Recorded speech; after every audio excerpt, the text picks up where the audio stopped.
10 سالہ خلافت کے بعد حضرت عمر رضی اللہ عنہ اس دنیا سے رخصت ہو گئے، لیکن ان کی وفات کے صرف 3 دن بعد حضرت عثمان رضی اللہ عنہ مسلمانوں کے نئے خلیفہ منتخب ہو گئے۔ آپ نہ صرف ایک جلیل القدر صحابی تھے بلکہ اپنے زمانے کے امیر ترین افراد میں بھی شمار ہوتے تھے۔ اس کے بعد حضرت عثمان رضی اللہ عنہ 12 سال تک مسلمانوں کے خلیفہ رہے۔ اس دوران آپ نے مسلمانوں کو ایک ہی مصحف قرآن پر متحد کیا، اسلامی ریاست کے لیے باقاعدہ کرنسی کا نظام قائم کیا، مکہ اور مدینہ کی مساجد کی توسیع کروائی، اور یہ سلسلہ آج تک جاری ہے۔ لیکن خلافت کی پہلی اور سب سے بڑی بغاوت بھی آپ ہی کے دور میں پیش آئی۔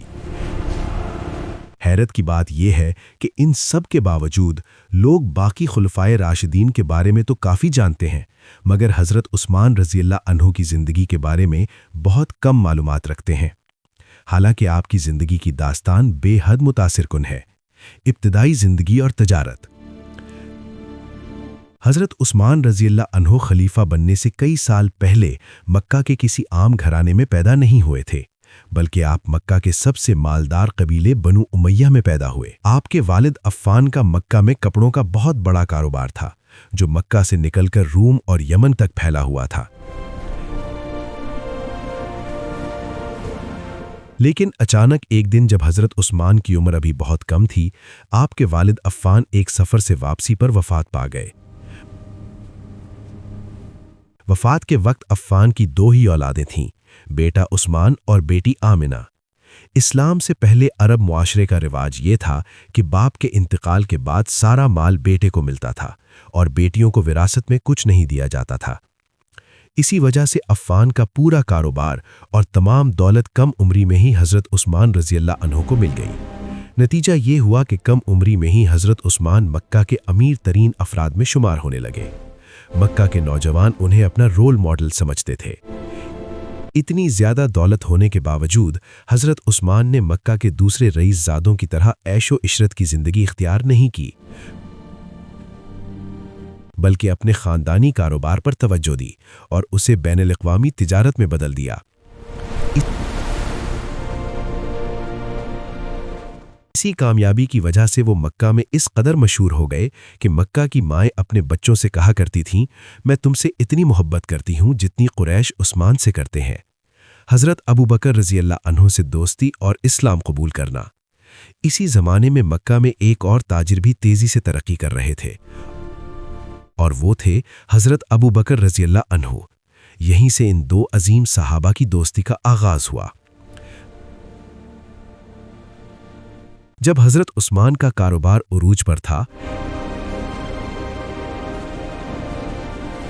عین اسی وقت مکہ کے غار حرا میں رسول اللہ صلی اللہ علیہ وآلہ وسلم پر پہلی وحی نازل ہوئی۔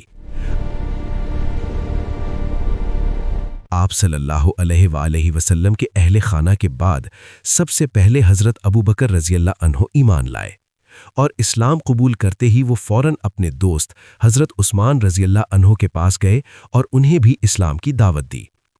حضرت عثمان رضی اللہ عنہ، جنہیں مکہ کے نوجوان اپنا آئیڈیل سمجھتے تھے، ان کا اسلام قبول کرنا پورے مکہ خصوصاً بنو امیہ کے لیے ایک بڑا دھچکا تھا۔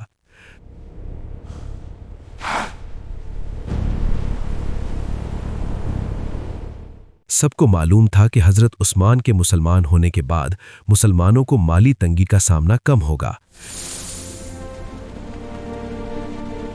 کیونکہ وہ بنو امیہ کے پہلے اور واحد فرد تھے جنہوں نے اپنے خاندان کے خلاف جا کر اسلام قبول کیا تھا۔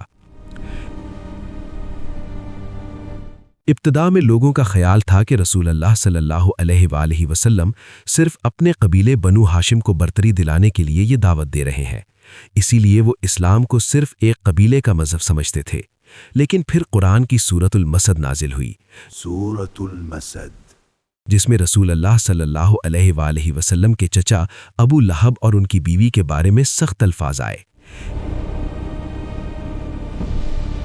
اس سے واضح ہو گیا کہ اسلام کسی ایک خاندان کے لیے نہیں بلکہ پوری انسانیت کے لیے ہے۔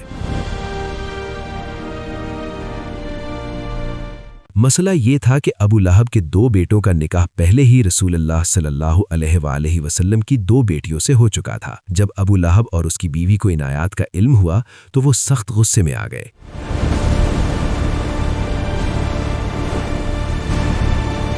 انہوں نے بدلہ لینے کے لیے اپنے بیٹوں کو حکم دیا، رسول اللہ صلی اللہ علیہ وآلہ وسلم کی بیٹیوں کو طلاق دے دیں۔ ہاں، انہیں طلاق دلوائیں ورنہ ہم سخت قدم اٹھائیں گے۔ جب حضرت عثمان رضی اللہ عنہ نے یہ دیکھا کہ صرف رسول اللہ صلی اللہ علیہ وآلہ وسلم کو کمزور کرنے کے لیے ان کی بیٹیوں کو طلاق دی گئی ہے تو وہ فوراً رسول اللہ صلی اللہ علیہ وآلہ وسلم کی خدمت میں حاضر ہوئے اور آپ صلی اللہ علیہ وآلہ وسلم کی صاحبزادی حضرت رقیہ رضی اللہ عنہا کا رشتہ طلب کیا۔ اس طرح حضرت عثمان رضی اللہ عنہ رسول اللہ صلی اللہ علیہ وآلہ وسلم کے نہایت قریب ہو گئے، لیکن یہ بات بنو امیہ کے لیے ناقابل برداشت تھی۔ انہوں نے بھی دوسرے مسلمانوں کی طرح حضرت عثمان پر ظلم و ستم شروع کر دیا۔